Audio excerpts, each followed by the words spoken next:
Good morning, ladies and gentlemen. Welcome to the Boniqua BC2 show. I'm your host, Bill Cancel. First and foremost, happy Sunday, everybody. I hope you enjoyed the weekend. Sunday is here upon us now. Another beautiful day in Long Island. It's supposed to hit about 70 degrees this morning, which is great. Uh, I got to come out and say it. Thank you to everybody who participated in the No Kings March yesterday. Big numbers coming out, somewhere excess of 7 million. We sent a very strong message yesterday, which I think is fantastic. Um, and if you want to know how strong the message was, look at that AI video that Trump sent out dumping shit on people. He's pissed. He's furious. He's scared. He's embarrassed. He doesn't know how to deal with this. He doesn't fundamentally understand that he's not the most loved president of the United States, which everybody knows why he's not the most loved president of the United States because he hasn't done anything right in 10 months. So rest with that fact that he's upset about this, which is a really good thing and shows that we made a strong difference. So today is Sunday, which means today is the Under the Radar show. We highlight 5 stories that are kind of under the radar and not being widely reported, but are very important that people should know about. So let's jump right in. Excuse me. The first one's by Reuters. Did you know the Department of Homeland Security purchased $172 million worth of Gulfstream G700 jets during the government shutdown? Did you know that? The DHS authorized the sole source purchase of 2 G700 sets to replace aging CG-101 G550 aircraft in the Coast Guard's command and control fleet, despite many TSA and other personnel being unpaid during the shutdown. Priorities. Why is this important? It raises serious questions about priorities and accountability during a funding crisis. While frontline federal workers go without pay, leadership is approving luxury or high-cost acquisitions, a dramatic signal about where institutional emphasis lies. Again, to me, one of the most shocking things about the Trump administration is the lack of optics or the understanding of optics. They truly do not understand, nor do they care about optics. They don't care how bad they look. And in some bizarre kind of fashion, they actually think the worse that they look, the better that they look, right? If that makes any kind of sense, right? How can I look more bad? And this is what they strive for. And this is a classic example of that in this story. Next one up. Did you know a video blaming Democrats for the shutdown was shown in major U.S. airports and now needs a probe? Maria Cantwell has requested an investigation into a video produced by the Trump administration appearing at airports that frames Democrats as responsible for disruptions in aviation due to the shutdown. By the way, this is reported by Reuters. Why is this important? Because it touches on the use of government channels for partisan messaging, possibly violating the Hatch Act. The line between public service information and political persuasion is critical for Democrats' normal and public trust.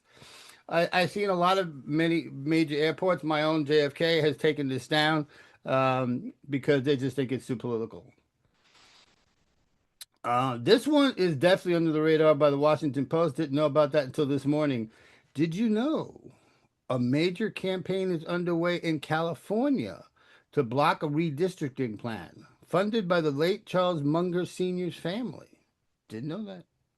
We should know this. Charles Munger Jr., a billionaire physicist and son of the late Charles Munger, is leading the opposition to Gavin Newsom's Proposition 50, which would allow Democrats to redraw California's congressional districts. He contributed over $32 million to this effort, and this is by the Washington Post. Why is this important? This isn't just one proposition. It signals growing backlash to partisan-driven redistricting, control over maps and influence political power for a decade. External funding and mega dollars entering these fights raise concerns about Democratic representation. Again, I said this yesterday someplace on social media.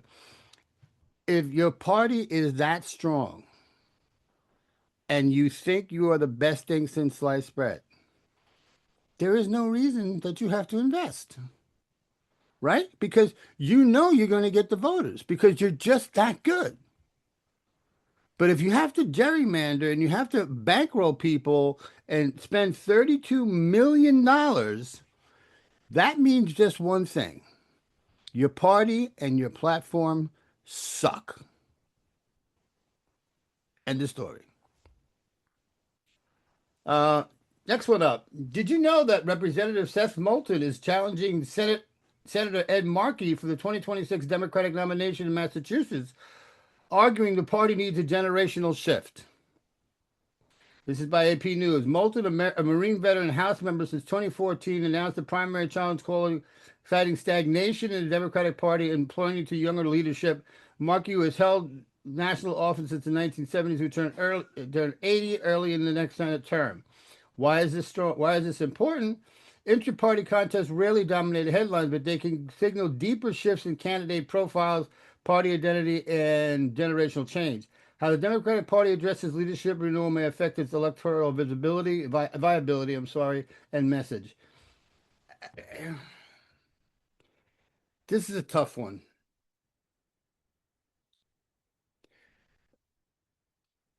I think as a overall perspective or overall thought, the Democratic Party needs to look to the younger Democrats to carry the torch that they carried for so many years, right?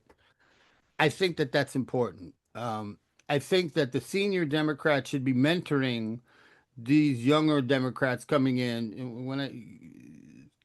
to continue the fight, to continue the battle. Okay.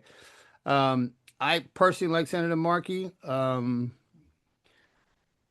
I get the whole age thing. I actually think that somewhere around 75 or 80 is should be a forced retirement for any senator or congressman. So I expect that we're going to see a lot more of these intra-party struggles going on, so on and so forth, which I don't think is necessarily bad. Um, as long as we get to the end game, which is where we need to be. It's just I think it's just something that's going to happen. So um, I love this one. This is by the Guardian this morning. Did you know the signals of silence by GOP leadership during the large-scale No Kings protest stood out? Despite millions participating across the country in No Kings protests this week, many major Republican leaders remain conspicuously quiet or avoided engagement with the events. This is by The Guardian. Why is this important? Silence can be a strategy, but in politics, it also communicates something.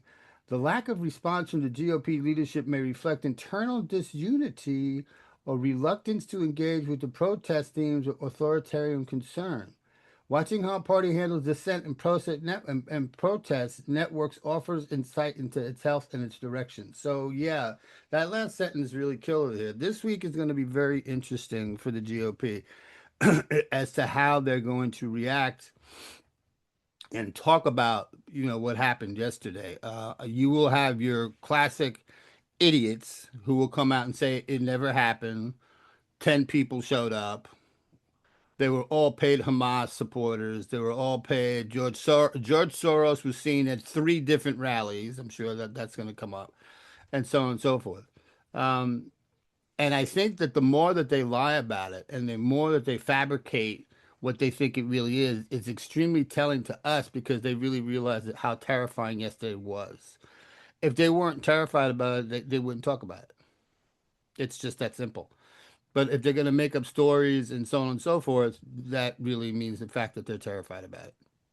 So it's going to be an interesting week. Never mind the fact that I'm sure in Mar-a-Lago this morning there's a bunch of sleepless people um, convening around a table shortly with coffee and tea, barely awake, trying to figure out the distraction du jour this week to get the story off to No Kings. That's another sign of weakness and another sign of fear, because they will not let the No King story live on in the media for long because it just distracts from them. So expect that to happen too.